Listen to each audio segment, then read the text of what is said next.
البتہ میں چونکہ منصف مزاج آدمی ہوں، میں آخر میں ان کی صحابیت ثابت کرنے کے لیے اپنی گفتگو کو کنکلوڈ کرتا ہوں۔ صحیح مسلم کی وہ جو تیسری حدیث میں نے بیان کرنی تھی، انٹرنیشنل نمبر کے مطابق 6857 ہے، مشکات میں بھی موجود ہے 2278، جو مسند احمد میں بھی ہے، اور اکثر یہ القادری صاحب اسے وہ میلاد کی محفل کے ثبوت میں یہ حدیث پیش کر رہے ہوتے ہیں، صحیح مسلم اور مسند احمد کی۔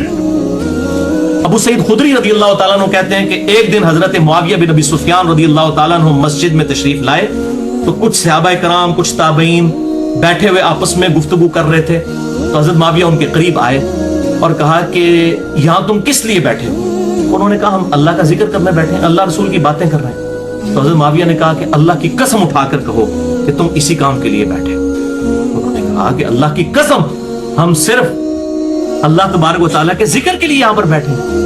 تو پھر حضرت معاویہ رضی اللہ تعالیٰ عنہ نے کہا کہ میں نے یہ قسم اس لیے نہیں اٹھوائی کہ معاذ اللہ میں نے کوئی بدگمانی کی ہے تمہارے بارے میں، بلکہ آپ رضی اللہ تعالیٰ عنہ نے سنت پر عمل کیا۔ آپ کہتے ہیں ایک دفعہ ہم بھی اسی طریقے سے مسجد میں بیٹھے ہوئے تھے اور آپ صلی اللہ علیہ وسلم تشریف لائے ہمارے پاس، اور آپ نے ہم سے پوچھا کہ تم کس لیے بیٹھے ہو؟ تو ہم نے کہا کہ ہم اس چیز پر شکر ادا کرنے کے لیے بیٹھے ہیں کہ اللہ تعالیٰ نے ہمیں اسلام کی دولت عطا فرمائی، مرنے سے پہلے پہلے حق دکھا دیا، الحمدللہ، اس پہ اللہ کا شکر ادا کر رہے ہیں۔ تو حضور صلی اللہ علیہ وسلم نے فرمایا اللہ کی قسم اٹھاؤ کہ اسی لیے بیٹھے ہو۔ کہا یا رسول اللہ اسی لیے بیٹھے ہیں، اللہ کی قسم اٹھاتے ہیں۔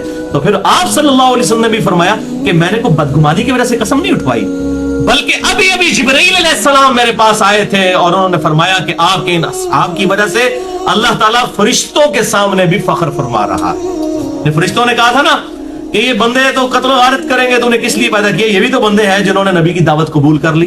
تو اس حدیث سے میرے نزدیک حضرت معاویہ رضی اللہ تعالیٰ کی یہ فضیلت ثابت ہوتی ہے، ان کی صحابیت اور ان کا اسلام لانا۔